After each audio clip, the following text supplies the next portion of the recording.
Baik, ini adalah alur cerita LN dari Kageno Jitsurokusa ni Naritakute.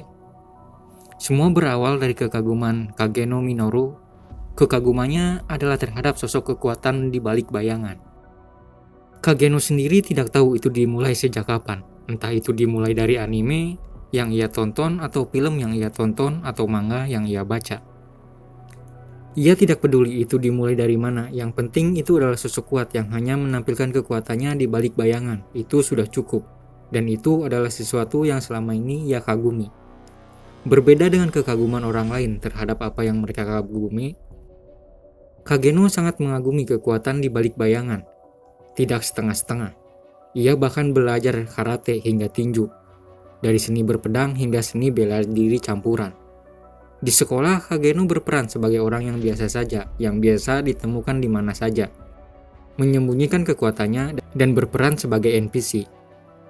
Tapi semakin lama, Kageno mulai menyadari satu hal, sepertinya semua yang ia usahakan selama ini percuma.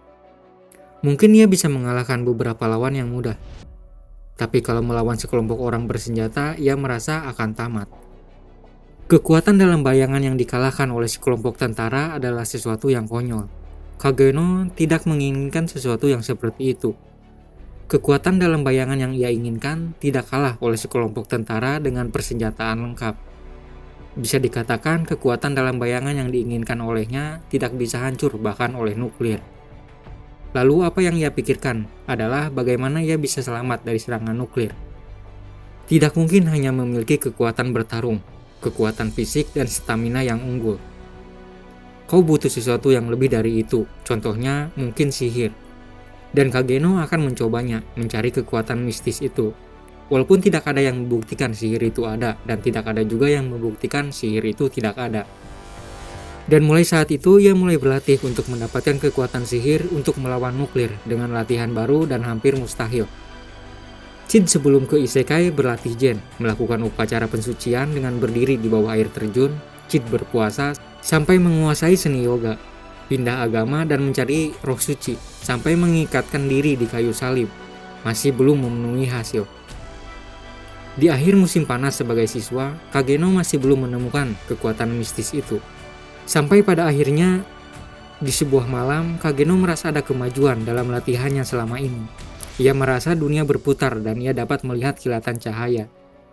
Ia melepaskan pakaiannya dan membenturkan kepalanya ke sebuah pohon besar untuk mengeluarkan pikiran duniawi, sekaligus untuk merangsang otak dan membangkitkan kekuatan mistis yang ada di dalam tubuhnya. Kageno merasa semua pandangannya terasa kabur. Sensasinya sama dengan geger otak. Kageno keluar hutan dengan berjalan sempoyongan. Ia melihat dua cahaya bersinar di kejauhan. Ia menduga itu adalah sihir. Dari berjalan sempoyongan, ia mulai mempercepat langkahnya dan mulai berlari mengejar dua cahaya sihir yang ia lihat. Suara rem menderit hebat.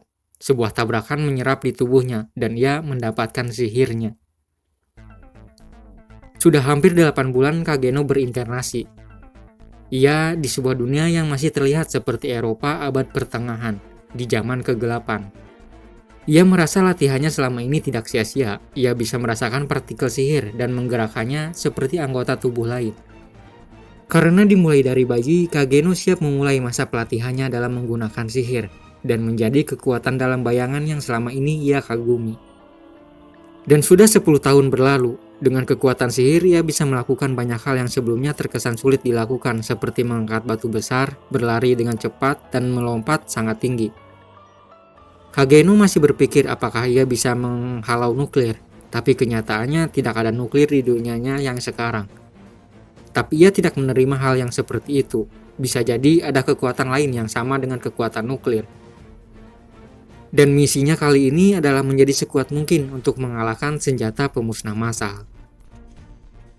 Dan Kageno dilahirkan di keluarga bangsawan. Untuk beberapa generasi, keluarga ini sudah turun-temurun mengirimkan anggota keluarganya untuk menjadi kesatria. Tapi Kageno menjalani hari-harinya seperti biasa yang tidak mencolok. Ia merasa harus selektif, kapan dan di mana dan kepada siapa kekuatannya harus ditunjukkan. Ia pun menyadari gaya bertarung di dunia sebelumnya 100 kali lebih logis dan halus ketimbang yang ada di dunia ini. Banyak gerakan yang terbuang sia-sia sesuai gaya bertarung yang mereka tunjukkan. Teknik bertarung mereka tergantung dari mana mereka berasal, dan setiap wilayah mungkin saja berbeda, ada juga yang dirahasiakan. Kalau Kageno mau mendeskripsikannya, bisa disebut gaya bertarung mereka mentah. Ya, tapi ada yang membedakan antara dua dunia tersebut, yaitu sihir.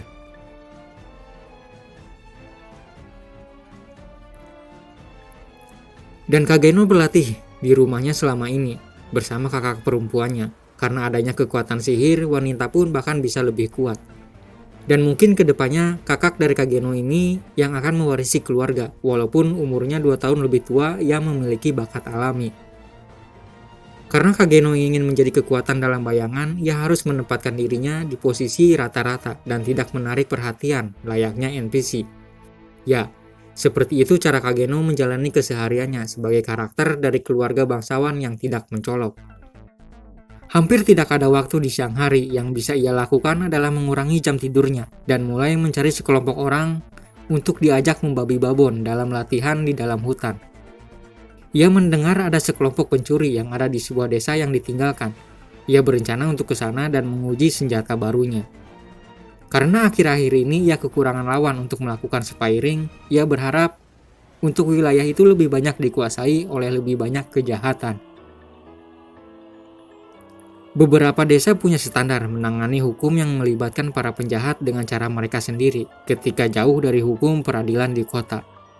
Jadi ia berniat mengambil alih hukum dengan tangannya sendiri. Chid sudah berbulan-bulan melakukan eksperimen dengan Slim, yang sampai ngebuat Slim yang ada di sekitar wilayah itu diambang kepunahan. Chid menyebutnya body slime suit. Slim punya konduktivitas 99%, bandingkan dengan baja biasa yang hanya 10%. Dan untuk mithril sudah ada di tier atas walaupun cuma 50%. Jadi Slim bagus dijadikan senjata dan mudah dibentuk juga. Sesampainya di kota hantu, Chid langsung membantai para pencuri yang ada di sana. Banyak hal yang ia dapatkan, seperti karya seni dan yang lainnya, dan Chid menduga sepertinya ia mendapatkan sekitar 5 juta jenny. Yang 1 jenny-nya kurang lebih sama dengan 1 yen Jepang. Tapi perhatian Chid teralihkan pada sesuatu yang ada di sebuah kandang, yang ia duga mungkin saja seorang budak. Tapi yang ia temukan adalah gundukan daging, yang membusuk tapi masih hidup. Chid pernah mendengar kalau gereja mengeksekusi makhluk-makhluk ini, yang mereka sebut kerasukan. Mereka terlahir normal, lalu pembusukan mulai menyebar dari tubuh mereka entah dari mana.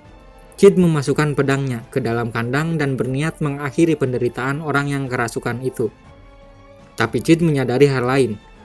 Ada panjang gelombang dari gumpalan daging busuk itu, yang mungkin saja menurutnya kelebihan sihir jadi alasan kenapa bisa berubah menjadi gumpalan daging yang membusuk. Chid pernah mengalami efek yang serupa sebelumnya, dan mungkin saja ia bisa berakhir hal yang sama, menjadi gumpalan daging yang membusuk. Dan Chid berniat menjadikan gumpalan daging itu sebagai bahan eksperimen, tanpa mengambil resiko apapun.